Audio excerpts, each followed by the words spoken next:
Olá pessoal, tudo bem?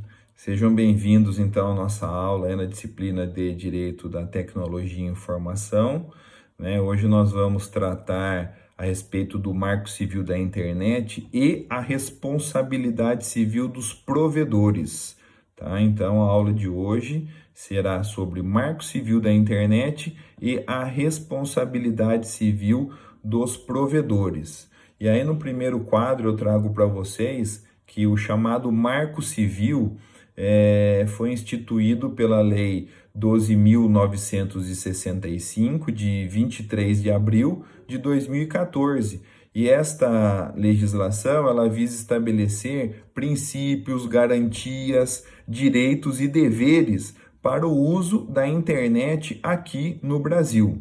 Tá certo? Então, na aula de hoje, nós vamos analisar mais especificamente o artigo 19 desta Lei 12.965 de 2014, né, que trata da responsabilidade civil dos provedores, ok? Então, antes de tratarmos especificamente deste assunto, eu queria passar alguns significados de palavras tratadas aí na legislação, tá? E aí eu começo então com a seguinte expressão: provedor de conexão. O que é o provedor de conexão? É bem simples a interpretação disto, tá? É aquele provedor que apenas habilita determinado dispositivo que é usado pelo internauta para acessar a internet. Que dispositivo que é este? Pode ser um celular, um computador, um relógio, um tablet, né? Qualquer dispositivo que tenha possibilidade de se conectar à internet. E para que o dispositivo utilizado pelo usuário possa acessar a internet, ele depende de um provedor de conexão, tá certo? E nós temos também um outro tipo de provedor, que é o provedor de aplicação, tá? O provedor de aplicação, que é basicamente o objeto da aula de hoje, tá? Ele tem outras funções. Ele tem funções de armazenar conteúdos, fotos, vídeos, hospedar e-mails, né? Então, ele tem uma função bem diferente deste provedor de conexão, tá? O provedor de aplicação, ele tem por objetivo aí, por exemplo, tem sites de faculdades, de universidades que têm informações gravadas lá. Então, esse provedor tem função de armazenar e cuidar destas informações. Nós temos sites, por exemplo, de conteúdos de vídeos, né? Nós temos o YouTube, por exemplo, nós temos sites que promovem compra e venda de diversos produtos e serviços, tá? Esse provedor de aplicação, ele tem por dever armazenar, cuidar destas informações, principalmente em relação a dados pessoais dos usuários da internet, tá certo? Então, para facilitar novamente, o provedor de conexão, ele tem por objetivo apenas habilitar, tá, para que o dispositivo do usuário possa se conectar à internet, nada mais que isso.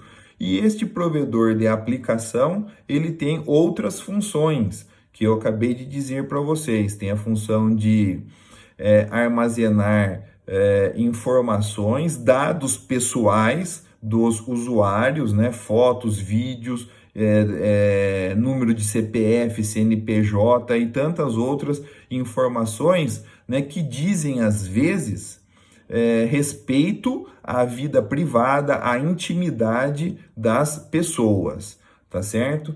Então, basicamente, são essas palavras, essas expressões que eu gostaria de tratar com vocês, tá? E, além disso, o Marco Civil da Internet, ele trata a respeito, tá, de alguns princípios, né? Princípio de proteção de dados pessoais, princípio da proteção da privacidade, princípio da liberdade de expressão, tá certo? São princípios que estão previstos lá no artigo 3º da Lei 12.965 de 2014, né? E esses princípios, eles têm bastante conexão com o artigo 5º da Constituição Federal, porque lá no artigo 5º, inciso 4º, por exemplo, está descrito que é livre a manifestação de pensamento, né?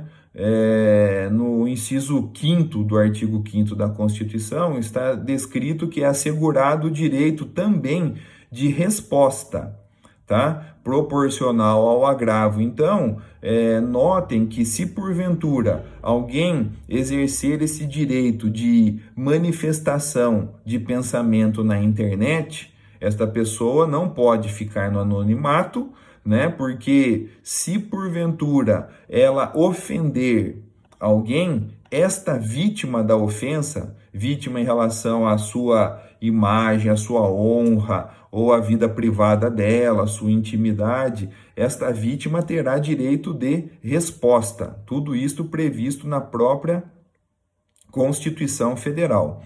Tá certo? E além disso, além do artigo 3º, né, do Marco Civil, né, que deve ser interpretado com o artigo 5º da Constituição, como eu acabei de dizer para vocês, lá nos incisos 4º, 5º, 9º e até 10, né, porque vejam, esses incisos do artigo 5º da Constituição, eles também garantem o direito de resposta da vítima, e inclusive a vítima pode até ingressar com ação de reparação de danos materiais ou morais conforme o ato que foi praticado contra ela. Tá? Então, além do artigo 3º do Marco Civil da Internet, nós temos também os artigos 7º e 8º, que dizem respeito a direitos e garantias dos usuários da internet.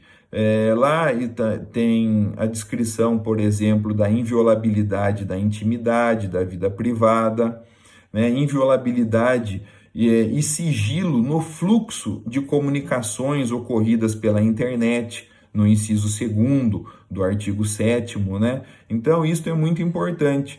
Notem que informações que percorrem aí pela internet, seja por vídeo, e-mail, videoconferência, hoje está muito comum fazermos videoconferência, né, por conta aí do problema aí do coronavírus. Nós temos direitos e garantias de que essas informações devem ser sigilosas, né? Comunicações via e-mail, via videoconferência e tantas outras possibilidades de comunicação ocorridas aí mediante áudio, vídeo ou por escrito, né, na internet. Tá? E aí eu trago para vocês, falando de provedores, né, de responsabilidade civil, antes de tratar sobre a responsabilidade civil desses provedores, nós temos que analisar qual ou quais são os deveres destes provedores. Tá? E aí o próprio artigo 10, eu transcrevo o artigo 10 aí do Marco Civil da Internet para vocês. O artigo 10 ele vem descrevendo quais são os deveres destes provedores. E aí eu tomo a liberdade aqui para ler para vocês, né, mesmo estando escrito aí no PowerPoint, eu leio apenas para ficar gravado aqui no nosso vídeo, tá? Para facilitar a aula. O artigo 10 ele dispõe o seguinte: aguarda a disponibilização de registros, né, de conexão e de acesso a aplicações de internet de que trata esta lei, bem como de dados pessoais e de conteúdo de comunicações privadas, devem atender à preservação da intimidade, da vida privada, da honra e da imagem das partes direta ou indiretamente envolvidas. Tá? Então, o que significa isto? Esses provedores, né, principalmente o provedor que tem a responsabilidade de guardar estas informações, que são os provedores aí de aplicação, provedores de conteúdo, não aqueles provedores de conexão, né? Provedores de conteúdo, provedores de aplicação desses conteúdos, tá? Eles têm por dever de guardar estas informações que dizem respeito à vida privada, à intimidade das pessoas, né, que dizem respeito a comunicações sigilosas, eles têm o dever de guardar no sentido de que estas informações, que esses conteúdos, sejam documentos, sejam contratos, sejam fotos ou vídeos, não sejam disponibilizados aí para o público em geral dentro da internet. Então, esta é a responsabilidade do provedor descrita aí no caput do artigo 10. Entretanto, um provedor de conteúdo, às vezes, ele é obrigado a divulgar, tá, uma determinada informação, seja ela sigilosa, que diz respeito à intimidade ou à vida privada de uma pessoa que utiliza a internet. Mas para que o provedor possa fazer esta divulgação, tá, deve-se seguir um rito, tá? E este rito está descrito no parágrafo 1º do artigo 10, que basicamente é o seguinte, tá? O provedor, ele vai divulgar, ou ele poderá divulgar uma informação, né, para uma determinada pessoa, não às vezes divulgar no site ou diretamente na internet. Ele pode passar esta informação sigilosa a alguma pessoa, desde que tenha uma ordem judicial para esta finalidade. Então, às vezes, por exemplo, tem um determinado processo judicial que precisamos analisar dentro do processo judicial alguma informação que diz respeito à intimidade ou à vida privada de uma pessoa. Aí sim, o juiz determina que este provedor forneça as informações, os conteúdos referentes à vida privada, à intimidade desta pessoa, para especificamente aquele processo judicial. Tá certo? Então, não é que vai ser divulgada a informação da vida privada na internet, vai ser passada essas informações, esses conteúdos para um processo judicial, para um inquérito policial, né? Então, para que o provedor faça esta disponibilização a uma determinada pessoa, tem que ter ordem judicial para essa finalidade. Então, para facilitar aí a nossa aula, eu também vou ler o parágrafo 1º deste artigo 10. Ele dispõe o seguinte: o responsável pela guarda somente, né, guarda destas informações sigilosas que dizem respeito à privacidade, à intimidade, a dados pessoais, né, do usuário da internet, né? Então, o provedor responsável pela guarda somente será obrigado a disponibilizar os registros mencionados no caput do artigo 10 de forma autônoma ou associados a dados pessoais ou a outras informações que possam contribuir para a identificação do usuário ou do terminal mediante ordem judicial. Então, o provedor, ele somente será responsável a disponibilizar estes registros para identificar o usuário ou identificar qual é o dispositivo que este usuário está usando, qual é o computador, qual é o celular, mediante ordem judicial, tudo bem? E agora, então, nós vamos ver que a responsabilidade civil do provedor de conexão praticamente inexiste, né? Porque nós vimos que o provedor de conexão, ele tem a única função de habilitar o dispositivo usado pelo usuário para acessar a internet, nada mais que isso, tá? Então, o artigo 18 da Lei do Marco Civil da Internet, ele é bem claro nesse sentido, né, em dispor que não há responsabilidade civil, de regra geral, não há responsabilidade civil por parte do provedor de conexão, tá? Porque a função dele é apenas habilitar esse dispositivo, seja celular, computador ou qualquer outro dispositivo, usado pelo usuário para acessar a internet. Como esta é a única função dele, tá? O próprio artigo 18 da Lei do Marco Civil da Internet acaba dispondo neste sentido. Então, eu vou ler aqui para deixar registrado no vídeo o artigo 18 para vocês entenderem, apesar de que ele também está descrito aí no PowerPoint, ok?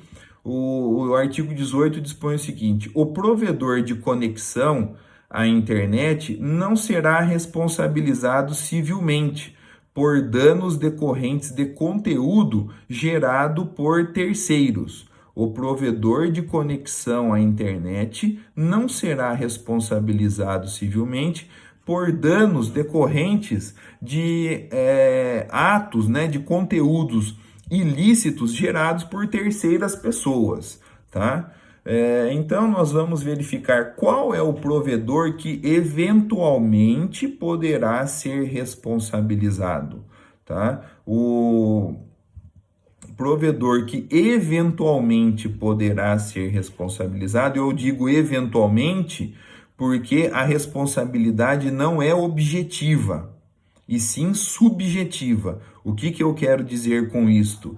A responsabilidade do provedor que eventualmente possa ser responsabilizada é o provedor de aplicação, é aquele provedor que armazena conteúdos, tá? Fotos, vídeos, informações, que hospeda e-mails, né, dos usuários aí da internet. E eles eventualmente podem ser responsabilizados. A responsabilidade deles não é uma responsabilidade automática. Em que sentido?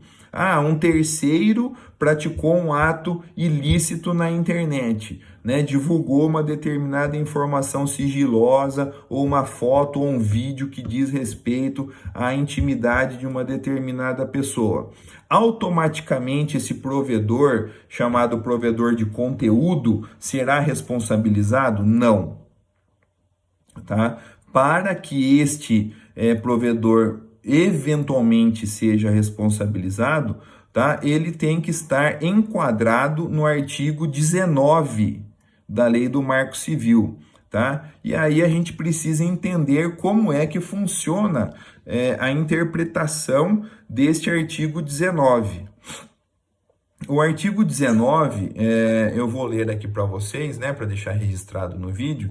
Ele dispõe o seguinte: com o intuito de assegurar a liberdade de expressão e impedir a censura, o provedor de aplicações da internet, que tem aqueles provedores que armazenam os conteúdos, né?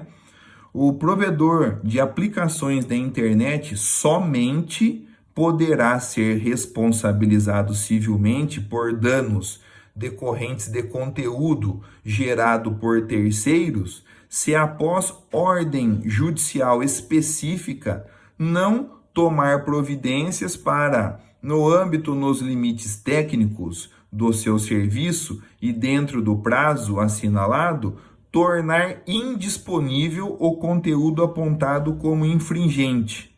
Então, o que significa isto?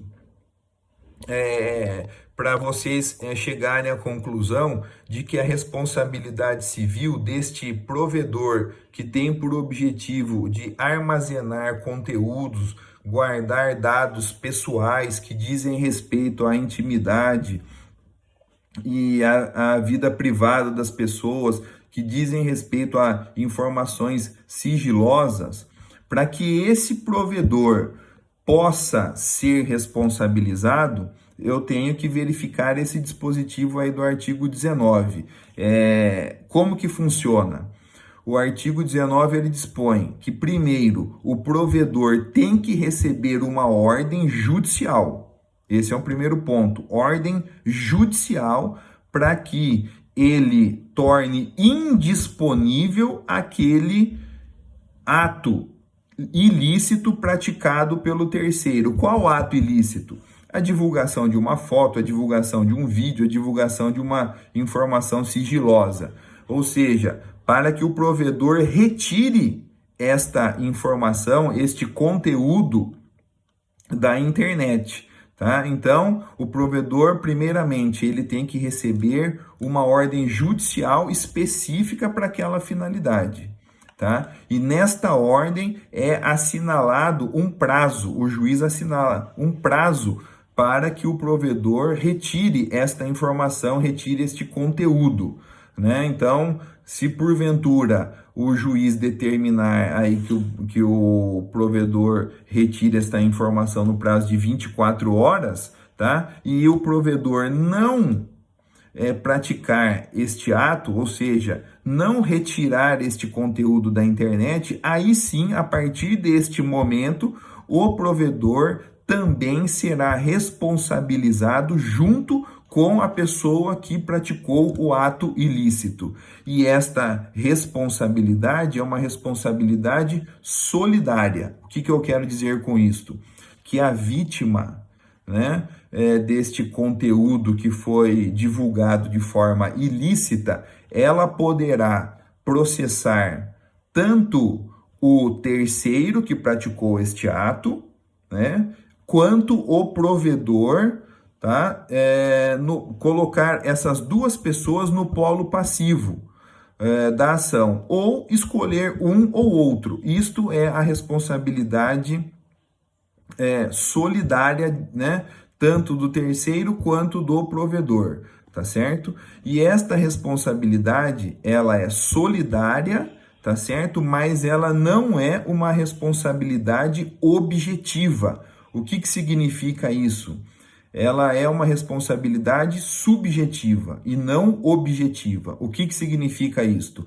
É que a responsabilidade objetiva funciona da seguinte forma: a partir do momento que o terceiro já divulgou um conteúdo ilícito, né, que diz respeito à imagem, à honra, à vida privada, à intimidade da vítima, o provedor deve ser responsabilizado automaticamente. E isto não ocorre no nosso ordenamento jurídico, porque aqui funciona da seguinte forma: a responsabilidade é subjetiva, ou seja, para que o provedor seja responsabilizado, ele primeiro tem que receber uma ordem judicial para retirar aquele conteúdo da internet, tá? E se ele não retirar, aí sim, a partir daquele momento, é que gerará a responsabilidade por parte dele. Entenderam? Então, eu trago para vocês aí duas ementas, né, de dois julgados proferidos pelo Superior Tribunal de Justiça, um que diz respeito a um provedor que tem por objetivo divulgar vídeos na internet, por exemplo, o YouTube, né? Nesse caso, o que acontece? Se alguém, por exemplo, divulga um vídeo no YouTube que diz respeito, que vai denigrir a imagem, a honra, a intimidade de uma determinada pessoa, tá? O YouTube não vai ser responsabilizado de imediato, segundo o Marco Civil da Internet. Ele primeiro precisará receber uma ordem judicial para retirar aquele conteúdo, tá certo? Então, a responsabilidade aí destes provedores que armazenam informações nesse sentido, há necessidade de uma prévia intimação, uma notificação de uma ordem judicial para que o provedor retire este conteúdo da internet. E eu trago também um outro julgado, né, a respeito de um site que promove compra e venda na internet. A mesma situação, se porventura, no caso aqui, foi o Mercado Livre, né? Então as pessoas disponibilizam aí produtos, serviços, né, para serem negociados na internet e, neste caso, alguns usuários estavam disponibilizando produtos falsificados, ou seja, utilizando uma marca famosa, mas produtos falsificados. Esta marca famosa, né, a empresa detentora desta marca famosa acabou ingressando com ação contra este site, né, para que o site eventualmente fosse responsabilizado por danos materiais ou morais, né? O que aconteceu? O julgado decidiu que o site não seria responsabilizado de imediato, porque não teve uma ordem judicial para que o site excluísse esses conteúdos, né, essas informações referentes aos produtos tidos como falsificados, tá certo? Então notem, a responsabilidade não é objetiva. Foi praticado um ato ilícito, o provedor de conteúdo já é automaticamente também responsável junto com esse terceiro que praticou o ato ilícito. Não. Para que o provedor seja responsabilizado, ele tem que receber uma notificação, uma ordem judicial para tirar este conteúdo. E aí, se ele não fizer, aí então é que o site será responsabilizado civilmente por danos materiais e morais, conforme o caso. Tudo bem? Então, aí eu concluo praticamente a nossa aula colocando 3 observações em relação a esses comentários aí de jurisprudência. O primeiro comentário eu coloco da seguinte forma: podemos dizer que o provedor de aplicação, aquele provedor de conteúdo de informações que armazenam essas informações, deve ser considerado com um intermediário, que não pode fazer um prévio controle do conteúdo gerado por terceiro na internet. Então, este provedor, apesar dele armazenar estas informações, ele é apenas considerado um intermediário entre quem disponibiliza as informações e quem recebe essas informações. Esse provedor ele não tem como fazer uma triagem, né, de tudo que está sendo divulgado aí na internet. Então ele não pode ser responsabilizado, não pode haver uma responsabilidade objetiva contra ele, e sim subjetiva. Como eu disse, só é responsabilidade subjetiva porque para que o provedor seja responsabilizado, ele deve receber uma ordem judicial para retirar aquele conteúdo. E se ele não retirar, aí sim é que ele poderá ser responsabilizado civilmente, né, por danos materiais e morais. E também a segunda observação, portanto, o provedor de aplicação não pode ser responsabilizado de forma objetiva na esfera civil, que é exatamente isso que eu acabei de comentar. A responsabilidade dele é uma responsabilidade subjetiva. E o provedor de aplicação tem o dever de dar todo o respaldo à vítima para identificar a pessoa que praticou o eventual ato ilícito na internet.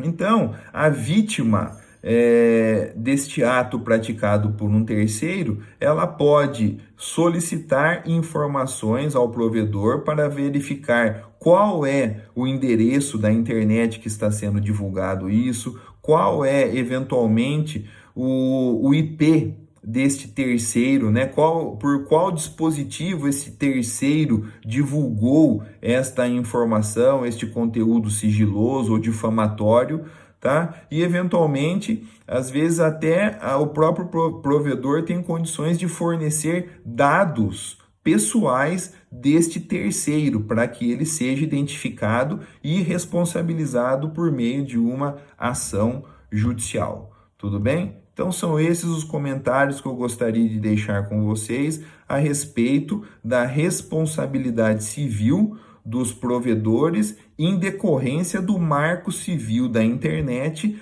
lembrando que nas próximas aulas nós também veremos eventuais responsabilidades, mas dentro da Lei Geral de Proteção de Dados, tá? A Lei Geral de Proteção de Dados trouxe algumas outras inovações a respeito do Marco Civil da Internet e nas futuras aulas nós vamos desenvolvendo também este tipo de trabalho, esse tipo de conteúdo para vocês em relação à LGPD, tá bom? Então, como eu já venho falando, eu estou fazendo alguns estudos preliminares, tá? Ou seja, antes de chegarmos ao estudo da LGPD. Então, hoje foi um estudo a respeito do Marco Civil da Internet, tá? E a responsabilidade civil dos provedores. Tudo bem, pessoal? Então, espero que tenham gostado aí da aula e a gente se vê num próximo encontro. Até mais, um abraço a todos.